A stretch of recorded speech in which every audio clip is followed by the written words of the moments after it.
Are you wanting to have your old veneers replaced?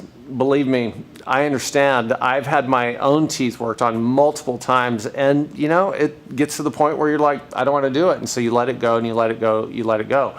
One of the big hassles with getting veneers remade is the temporaries. You don't want to have to wear them. You don't want to have to come back.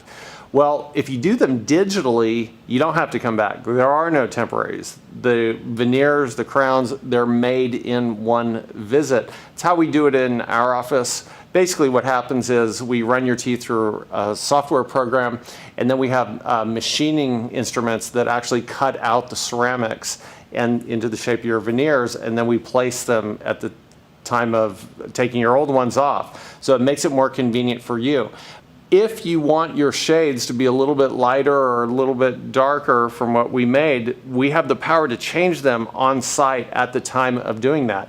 When you come into our office, what we do is we go over multiple pictures, we talk about shades and everything your desires are, and also the numbers. Sometimes we don't have to replace all of them.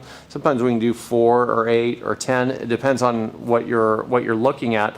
But the best part is you get them done in one visit. Make sure you talk to your dentist about options when it comes to replacing your old veneers.